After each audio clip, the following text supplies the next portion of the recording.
서울대 교수도 속았습니다. 무려 10억 원이나 피해를 봤다고 하는데요. 도대체 어떤 수법이길래 서울대 교수까지 속아 넘어간 걸까요? 그래서 준비했습니다. 요즘 보이스피싱 신종 수법은 무려 3단계에 걸쳐 아주 치밀하고 교묘하게 접근합니다. 정신 바짝 차리지 않으면 누구나 당할 수 있습니다. 오늘 알려드릴 수법은 정말 충격적인데요. 오늘 영상 잘 보시고 우리 시니어님들께서는 절대 당하시는 일 없으시길 바랍니다. 영상 주변에 많은 공유해 주시고 좋아요도 한 번씩 부탁드릴게요.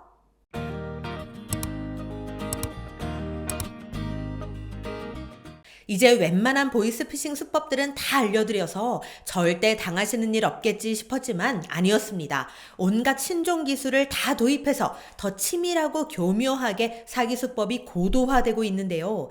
혹여나 우리 시니어님들께 피해가 생기지 않도록 오늘 영상도 빠르게 준비했습니다.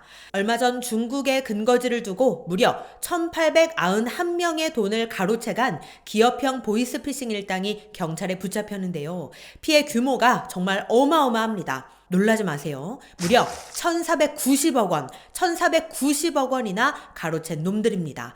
이거 진짜 악질입니다, 아주. 이 피해 금액 중엔 서울대 교수가 당한 10억 원도 포함되어 있었는데요. 서울대 교수뿐만이 아닙니다. 의사, 공무원, 대기업 직원들도 다수 포함되어 있다고 합니다. 그러니까 이 보이스피싱이라는 게 학력이 높고 직업이 좋고 뭐 이런 것들이랑은 상관이 없습니다. 누구라도 이 상황에 놓이고 사기꾼들의 설계에 걸려들면 속아 넘어갈 수 있다는 걸 우리가 알아야 합니다. 설마 내가 속겠어? 하는 생각보다 나도 속을 수 있다 라는 생각이 오히려 더 피해를 막을 수 있지 않을까 생각이 듭니다. 자, 그렇다면 이렇게 많은 사람들의 피해, 심지어 교수, 전문직 종사자들까지 피해를 입힌 이 사기꾼들의 수법은 무엇이었을까요? 이 수법은 총 3단계로 이루어져 있습니다. 3단계로 더 치밀하게 속여나간다는 건데요. 이것만 알면 우리도 절대 속지 않을 수 있습니다. 그럼 지금부터 서울대 교수도 속아 넘어간 3단계 신종 보이스피싱 수법을 실제 사례를 통해 알려드리도록 하겠습니다. 어느 날 서울대 교수 A씨에게 한 통의 전화가 걸려왔습니다. 그건 바로 서울중앙지검 검사로 둔갑한 보이스피싱 조직원이었는데요. 본인이 서울중앙지검 검사라고 하면서 서울대 교수 A씨의 은행 계좌가 범죄 조직 자금 세탁 창구로 이용되어 곧 공범으로 구속될 것이라는 이야기를 하는 겁니다. 그러면서 집회 일련 번호 확인이 필요하다며 문자 메시지로 하나의 링크를 보내고 이걸 누르도록 유도한 거죠. 우리 시니어님들이라면 이제 이런 링크가 뭔지는 다들 아시죠? 맞습니다. 바로 악성 앱 설치 링크인 건데요. 이걸 누르는 순간 내 폰에 악성 앱이 설치가 되는 겁니다. 그러면서 한술 더 떠서 이런 이야기까지 합니다. 아니, 못 믿겠으면 112로 신고해서 확인해 보세요. 그래서 이 교수는 의심스러운 마음에 정말로 112에 신고를 했는데요. 어떻게 됐을까요? 진짜로 112에 연결이 됐을까요? 아닙니다. 아까 링크를 눌러서 악성 앱이 설치가 됐잖아요. 이 악성 앱이 내 휴대폰을 밥으로 만드는 앱이거든요. 전화를 가로챌 수 있는, 내 휴대폰을 지들 마음대로 할 수 있는 앱입니다. 그래서 내가 112로 신고를 해도 보이스피싱 조직원들이 전화를 가로채서 받고는 경찰 수사관인 척 속이고 진짜 당신 계좌 속 돈이 범행에 사용돼서 현재 수사 중이다. 이렇게 얘기를 해버리니 이 서울대 교수도 속아 넘어갈 수밖에 없었던 겁니다. 그런데 이건 시작에 불과합니다. 여기서 수법은 그치지 않았습니다. 이번엔 구속영장까지 제시를 합니다. 서울대 교수가 아니 이게 무슨 말이냐, 난 도저히 못 믿겠다 이렇게 얘기를 하면 조직원은 심지어 영상통화까지 걸어왔는데요. 진짜라는 믿음을 심기 위해 가짜 검사실에서 영상통화까지 한 겁니다. 영상통화 속엔 법복, 법전, 검사 명패까지 보였고요. 심지어 진짜처럼 보이는 가짜 검사실이 떡하니 보였습니다.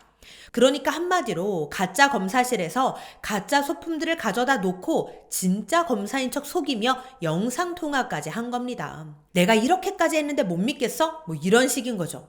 아니 112에 전화를 해도 맞다고 그러고 영상통화를 해봤더니 실제 검사실에서 통화를 하고 이렇게까지 교묘하게 사기를 치니까 아 이거 진짠가? 이렇게 생각이 들 수밖에 없었던 겁니다. 이런 다양한 수법 때문에 교수가 당황하며 이거 진짠가 싶은 생각이 들 때 검사 역할을 한 조직원이 이번엔 이런 말을 합니다.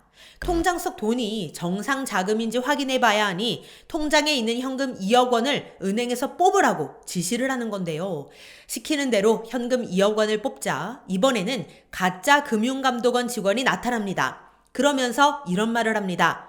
우리가 지금 검찰이랑 합동수사를 진행하고 있는데 현금 일련 번호를 확인해야 합니다. 이렇게 말을 하는 거죠. 현금에 나와 있는 일련 번호를 확인해야 된다고 하니 결국 이 교수는 출금한 2억 원을 가짜 금감원 직원에게 넘겨주고 마는데요. 이거 진짜 어떡합니까? 그런데 이 나쁜 놈들이 2억 원에 만족하지 않습니다. 이번엔 이런 말을 또 합니다. 금융권 내 범죄 조력자를 확인하려면 정상 대출 여부를 점검해야 합니다. 라고 하면서 결국엔 대출까지도 받게 만드는 건데요. 서울대 교수라고 했잖아요. 대출로 무려 8억 원을 받을 수 있었는데 이 돈을 글쎄 모두 조직원에게 건넸다고 합니다. 그리고 나서 어떻게 됐을까요? 당연히 이놈들 연락이 되질 않았고 그제서야 서울대 교수 A씨는 자신이 보이스피싱에 당했다는 걸 알아차리게 되었습니다. 이거 정말 안타까운 사건입니다. 112에 전화까지 했지만 결국 폰이 해킹당해 전화 가로채기 수법으로 한 번 더 당하게 되고 그때부터 깜빡 속아 넘어간 A씨는 이들이 시키는 대로 모두 할 수밖에 없었던 거죠. 이게 그럴 수밖에 없는 게 112 신고는 자기가 자기 손으로 자기 폰으로 전화를 건 거잖아요. 그리고 실제로 112에 전화해서 통화까지 됐잖아요. 이건 자기 손으로 직접 전화를 건 것이기 때문에 내 폰이 누군가에게 해킹 당했다고는 생각도 못하고 깜빡 속아 넘어가게 되는 겁니다. 진짜 나쁜 놈들인데요. 이 3단계 수법 정리해보자면 이렇습니다. 1단계, 당신이 어떤 범죄 사건에 공범으로 연루됐다라는 전화를 겁니다. 이때 영상통화를 통해 가짜 검사실을 보여주며 의심을 불식시키는 작업을 합니다. 2단계, 통장 속 돈이 정상 현금인지 일련 번호를 확인해야 한다며 계좌 인출을 유도합니다. 3단계, 금융감독원을 사칭한 직원이 현금을 건네받고 정상 대출 여부를 확인해야 한다며 추가 대출까지 유도합니다. 어떠신가요? 아마 이렇게 생각하시는 분들도 계실 겁니다. 저런 수법에 속아 넘어가는 게 잘못 아니야? 그런데 우리가 이런 보이스피싱이란 걸 알고 난 다음에 이런 수법들에 대한 이야기를 들으면 어떻게 저렇게 뻔한 것에 저런 말도 안 되는 수법에 속아 넘어갈 수 있지? 이렇게 생각할 수 있지만 막상 내가 저 상황에 놓이게 되면 범죄자들이 내 의심들이 잘못됐다라는 걸 자꾸 보여주면 이거 진짠가? 내가 잘못 생각한 건가? 범죄자가 아닌 스스로를 의심하게 되면서 결국 속아 넘어가게 되는 겁니다. 그러니까 전문직 종사자, 교수, 공무원, 대기업 종사자 등등 누구나 속아 넘어갔던 것이겠죠. 그러니 항상 난 절대 안 속아 이런 마음보다는 나도 속을 수 있으니 항상 경계해야겠다 이런 마음이 더 중요한 것 같습니다. 네, 오늘은 신종 보이스피싱 3단계 수법에 대해 알려드렸는데요. 검찰은 절대 영상통화로 본인의 사무실을 보여준다든가 이런 행위를 하지 않는다고 하니 우리 시니어님들께서도 절대 당하시는 일 없으시길 바랍니다.